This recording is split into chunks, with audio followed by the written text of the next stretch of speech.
radio. Shout it. All of the sacrifices that Lil Jon and Outkast made, bro, I ride through Atlanta all the time. I'll never hear no Outkast. I'm just being real. You know, there are exceptions to the rule. We know that. But for the most part, you don't hear no Lil Jon. Lil Jon is the reason why my generation, he kicked open the door for us. But when you go to New York, you hear Run DMC every now and then, LL Cool J. When you go out on the West Coast, I stayed in LA for 6 years. You gonna hear some Snoop. You gonna hear some Dre. I am willing to say about every day, even if it's not on a radio station, that is a staple in their lives. But we don't respect history, and I think it's because of slavery. But we on to the next thing, and we don't even respect. You shouldn't go to Jackson without hearing some old David Banner, not the new David Banner, every week. Yeah. Now that's real.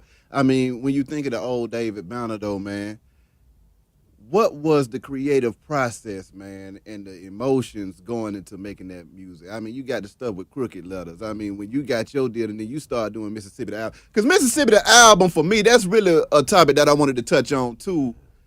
That album jammed all the way through. It had some soul food in there. It had some Get Crunk in there. It was a gumbo of everything that a young man would want to hear in a record, riding up and down the street, going to the club, sitting around, smoking a blunt, kicking it. You had every piece of music in there. What was it like crafting that album? I don't know, bro, because that was a lot of pain.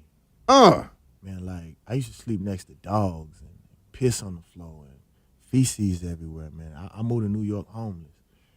Like, one of the reasons why it's so hard for you to outdo your first album is because that is your whole life up until that point. And then everything else is why you on planes and in hotel rooms because you're popping. Yeah. That's why I tell a lot of dudes who be talking stuff like, man, you ain't really in the streets like that. I'm looking at your tour schedule.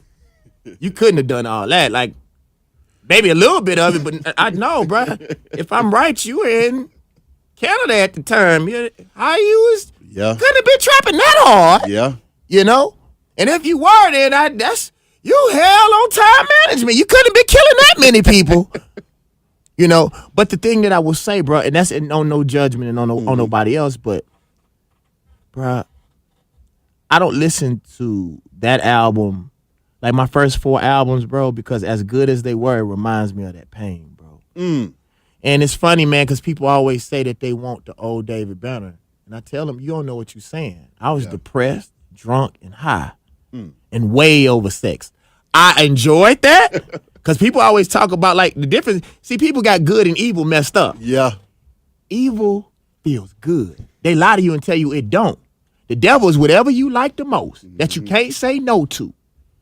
Goodness is discipline, fasting, saying no, not cheating on your wife. All right, bro, you just reminded me of something, bro. And I want to tell you that I thank you. I want to talk about this, bro.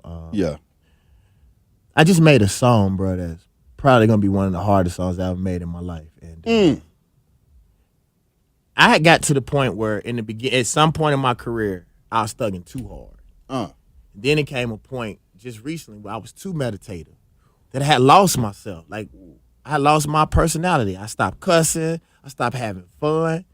And, like, now I'm sort of just right in the middle. Balance. Yeah. It's funny because I performed for the first time in 6 years in Chicago, standing room only. And I went from performing Malcolm X to Play. Everybody was out in the audience like, how you do that? And I stopped the music. I said, just because I'm conscious don't mean that I don't like the fuck. Come on now. I ain't even gonna lie about that play. It was a line in that play that got me a lot of action, man, when I said it. When I was whispering the ear, say I love it when it's funky, it went down every time. I gotta thank you for that personally, okay? I gotta thank you for that. Bro, let me tell you something. Yeah. I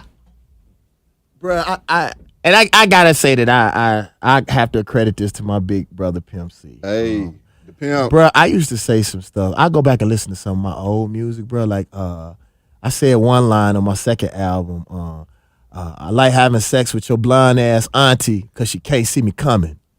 Bro, I used to say such mean, just because Pimp C used to say stuff that would cut your soul. He would say something like, you're raising my kids. You know what I'm saying? You think them your kids, them my kids. You know what I'm saying? And so I was like, ooh.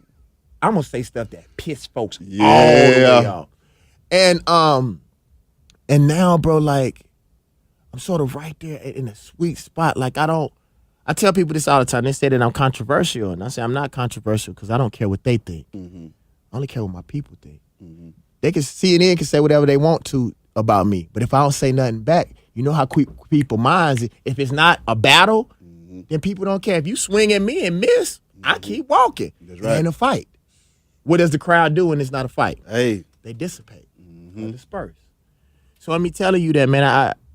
I'm back to having fun, Exactly. and I want to tell people, like, man, like when I don't know if you heard about my lecture series, bro, Of course. but like the God Box lecture series is 500 to like 1,000, 1,200 people. They wrapped around the corner, That's right. like concerts. And then people ask me, like, why haven't I took the God Box to New York or Atlanta or Chicago? The reason why I haven't done it yet, because I want to do the opposite of what other rappers do. See, we blow up and we forget the small town. Ooh. I want Birmingham first. Hey. A lot of these white people want to do, or white magazines, in no way. Like, people think because I'm conscious or because, hey, they think because I'm conscious or, hold on one second. Yeah. Come on in here, Bone. What's happening, man? You already know what time it is. Why y'all in here?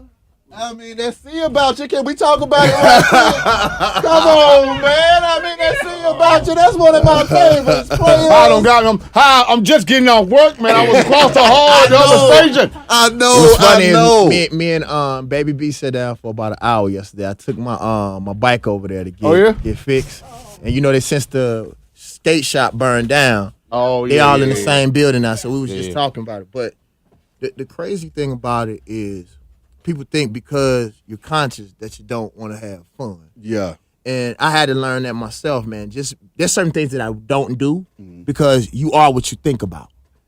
And if you constantly talk about death and failure and drugs and dope and dying, that's what you're going to attract to you. Yeah.